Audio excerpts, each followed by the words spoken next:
Jai Bhim everyone. This is Arunesh X from ASAPU and I am going to talk about how the Pondicherry University administration tampered with the reservation policies and de-recognized certain fellowships. So let's look into this particular issue, alright.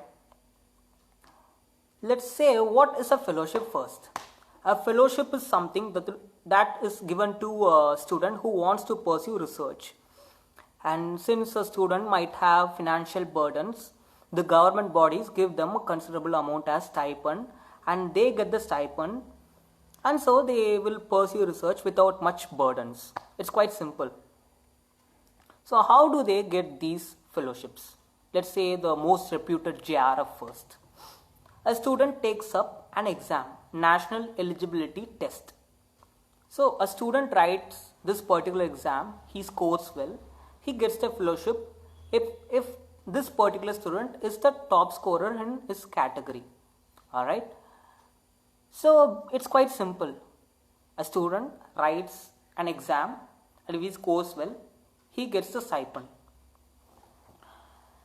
And let's look at the other fellowships, NFSC, NFST, NFOBC.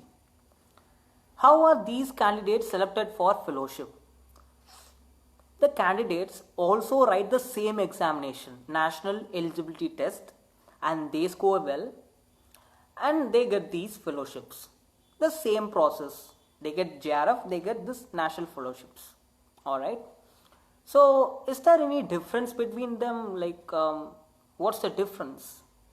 So, the UGC JRF and the NFOBC, NFST, and NFSC have one minor difference, that is in the procedure, but otherwise they're all just the same.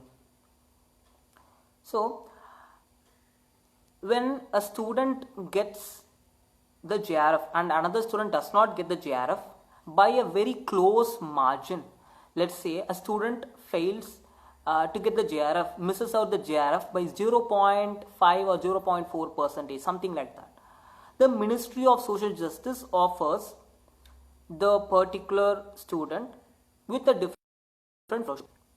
To make it all simpler, let's say a story. There are like a lot of students and they are taking the test and there are like 10 students who are like socially marginalized. And there are already some 50 to 60 students in the class who are like not marginalized, who are well reputed, who got a lot of contacts, etc. To level up the field, the Ministry of Social Justice looks at the pathetic condition of the Indian society. How the central universities have like less than 10% of SC, less than 5% of ST, and almost 0% of OBC fill-ups in the seats. And the Ministry of Social Justice thinks, okay, let's level up the field, let's give the socially marginalized people another fellowship so they can come up too. This is how it works.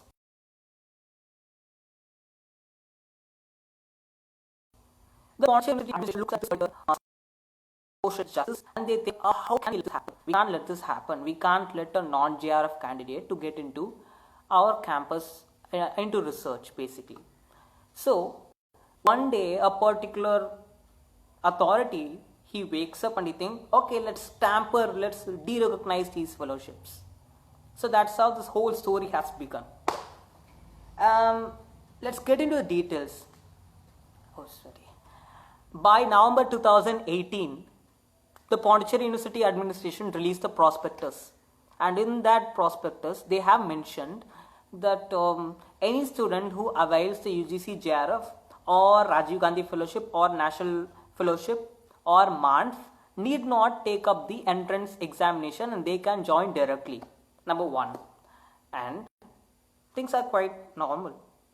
And by November 2019, the same university releases another prospectus, and in that prospectus, they mention a student who avails the JRF by UGC need not take up entrance examination, or a student who has any equivalent need not write the entrance examination, but they have missed out the national fellowship phrase.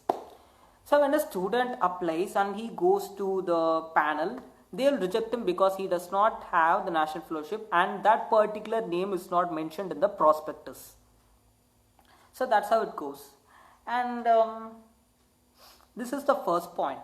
So this moves us to the next question. When we check what happened between November 2018 to November 2019, we checked up all the EC meeting proceedings, the minutes and the agendas. So in the minutes, there was no point about derecognition of these fellowships. So under which GO, government order, and with what authority did the university cancel these fellowships is the question. And they really don't have much, let me take my notes. They really don't have much idea about it. So how does the Pondicherry University administration, by cancelling these particular non-JRF fellowships, tampered with the social justice and the reservation policies is the next question.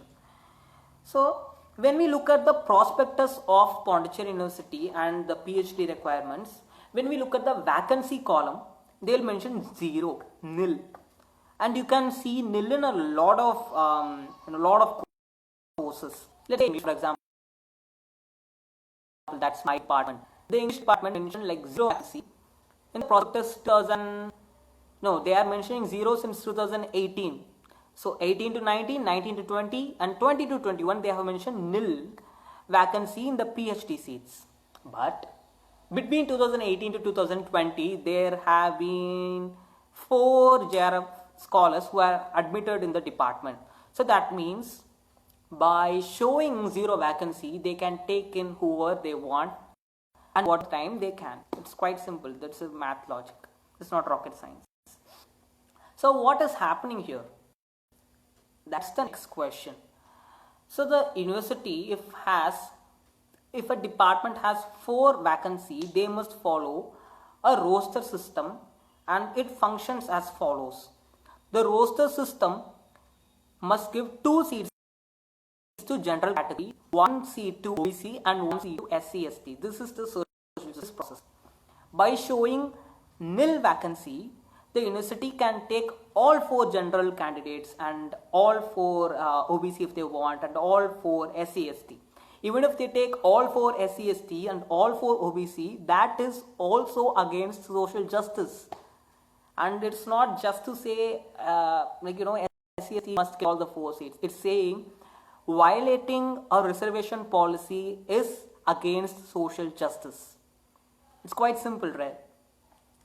And so let's look at the next criteria.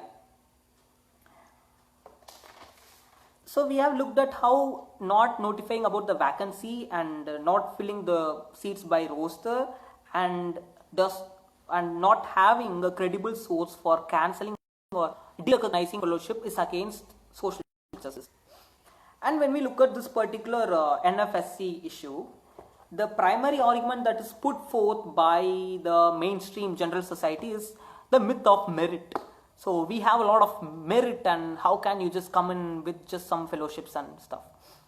So that's why I mentioned the story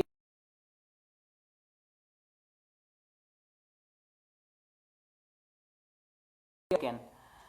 When a student misses out the JRF by 1 to 2%, the Ministry of Social Justice, to level up the field, gives the particular marginalized student another fellowship by name National Fellowship, so they can gain the accessibility into research and education.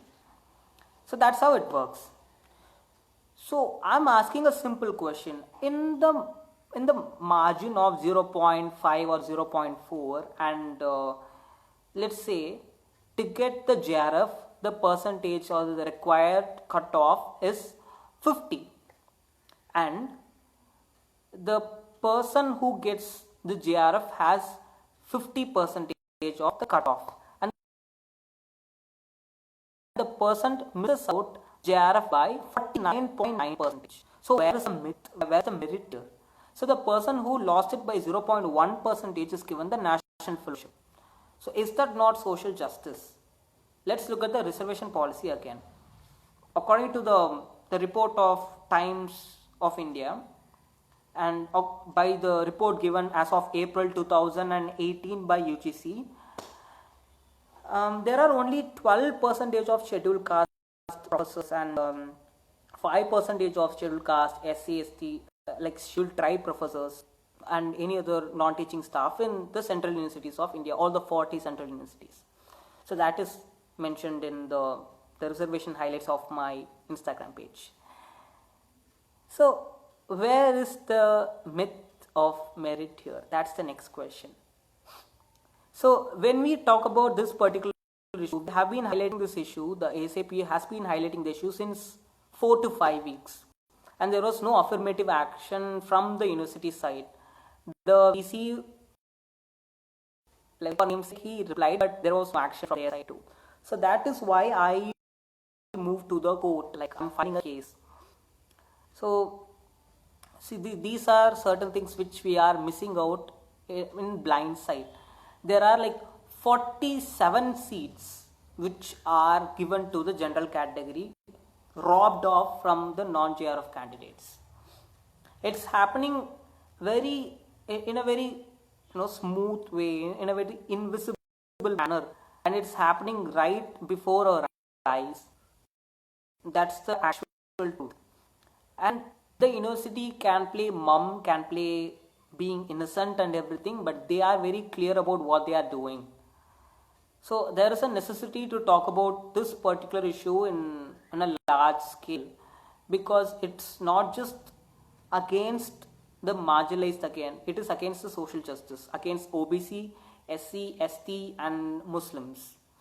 So this is what has been happening, and this is what I have been telling. I made this live and I'll be uploading this to IGTV. Since this is not very clear, I'll also be making a Tamil video right now next, so that people can share it with their groups and to get it clearer than this. So thank you again. Let's see if we can get justice. Thank you for listening.